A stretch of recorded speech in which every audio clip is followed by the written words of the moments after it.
है भागफल और शेषफल किसे कहते हैं? भागफल और शेषफल किसे कहते हैं? जब किसी बड़ी संख्या को किसी छोटी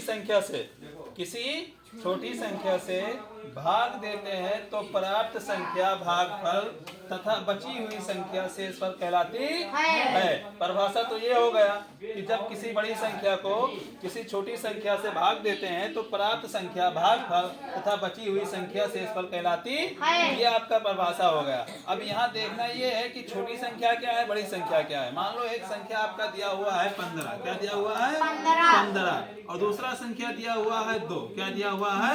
तो आपका 15 बड़ा है कि आपका 2 बड़ा है? 15। तो हमको पता चल गया कि 15 हमारा बड़ा संख्या है और 2 हमारा छोटी संख्या है। तो हम 15 को 2 से भाग देंगे कि 2 को 15 से भाग देंगे? 2 से 15 को। 2 से 15 को कि 15 से 2 को? 2 से 15 को, क्योंकि 2 हमारा छोटा है, 15 हमारा बड़ा है। परिभाषा हमारा कह रहा है कि जब किसी बड़ी संख्या को यानी किसी बड़ी संख्या को किसी छोटी संख्या से भाग देते हैं, क्या देते हैं? भाग देते हैं तो प्राप्त संख्या भागफल तथा बची हुई संख्या शेषफल कहलाती है। तो बड़ी संख्या हमारा हो गया 15। क्या हो गया? 15। ठीक। अब उसके बाद में तो हम यहाँ लिखेंगे। अब हम 2 का पहाड़ा पढ़ेंगे कि 15 रहे, अब तो 15 से कम रहे, 15 से ज्यादा ना हो। तो क्या करेंगे? 2 का 2 2 दूनी 4 2 3 6 2 4 2 5 6 2 6 12 2 7 14 और 2 8 16। जब हम 8 मरतबा पढ़ते हैं तो 15 से ज्यादा रहता है, कम ज्यादा हो जाता है कि कम रहता है? ज्यादा हो जाता है। कितनी मरतबा पढ़ते हैं? 8 मरतबा। तो अब हम कितनी मरतबा पढ़ेंगे? 7 मरतबा। 2 7 14 2 7 14। 5 में से 4 गया, 1 बचा, 1 में से 1 गया, कुछ रहा है। अब परिभाषा पे ध्यान देंगे। किस पे देंगे? परिभाषा को क्लियर करेंगे। देखेंगे परिभाषा क्या कह रहा है कि जब किसी बड़ी संख्या को बड़ी संख्या को किसी छोटी संख्या से, बड़ी संख्या ये होगी, छोटी संख्या क्या करते हैं? भाग देते हैं। प्राप्त संख्या ये प्राप्त हुई है कि ये प्राप्त हुई है? ये प्राप्त हुई है। प्राप्त संख्या क्या कहलाती है? भागफल कहलाती है। तथा बची हुई, बचा ये है कि ये है? ये है। एक बचा है ना, आपका एक बच रहा, तो एक आपका क्या है?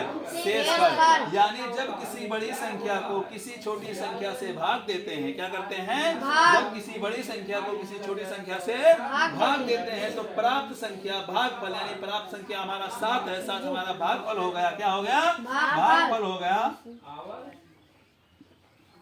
तथा बची हुई संख्या हमारा क्या है? शेषफल कहलाता है। ठीक। एक और देखो। ठीक। जैसे मान लो यहाँ आपका दिया हुआ है 17 दिया हुआ है। क्या दिया हुआ है? 17 दिया हुआ है और दूसरी संख्या 4 दिया हुआ है। तो ये संख्या बड़ी है, ये संख्या बड़ी है? 17 बड़ी है। परिभाषा हमारा कह रहा है कि जब किसी बड़ी संख्या को किसी छोटी संख्या से भाग देते हैं तो प्राप्त संख्या भागफल तथा बची हुई संख्या शेषफल कहलाती है। किसी बड़ी संख्या को, तो बड़ा हमारा 17 है तो 17 को हम इसमें लिखेंगे। ठीक। छोटी संख्या हमारी क्या है? 4 है, तो 4 को हम इसमें लिखेंगे। अब भाग देंगे। 4 का पहाड़ा पढ़ेंगे 17 से ज्यादा ना हो। 4 का पहाड़ा पढ़ेंगे 17 से ज्यादा ना हो। तो 4 चौक 16। जब हम 4 का पहाड़ा 4 मरतबा पढ़ते हैं, कितनी मरतबा पढ़ते हैं? तो हम 4 का पहाड़ा 4 मरतबा पढ़ते हैं तो 16 आता है। 16 17 से कम है, ज्यादा है? कम है। अब अगर हम 4 का पहाड़ा 5 मरतबा पढ़ते हैं, कितने मरतबा? 4 का पहाड़ा 5 मरतबा पढ़ते हैं तो 4 पंचे 20। तो 20 17 से ज्यादा है, कम है? ज्यादा है। तो हम कितनी मरतबा पढ़ेंगे? 4 मरतबा पढ़ेंगे। 4 चौक 16। ठीक। 7 में से 6 जाएगा, 1 बचेगा और 1 में से 1 जाएगा, कुछ नहीं बचेगा। अब हम परिभाषा पे ध्यान देंगे कि जब हम किसी बड़ी संख्या को किसी छोटी संख्या से क्या करते हैं? भाग देते हैं तो प्राप्त संख्या क्या आया है? 4। प्राप्त संख्या हमारा क्या कहलाता है? भागफल कहलाता है। क्या कहलाता है? भागफल कहलाता है। तथा बची हुई संख्या क्या कहलाती है? शेषफल कहलाती है। समझ में आया?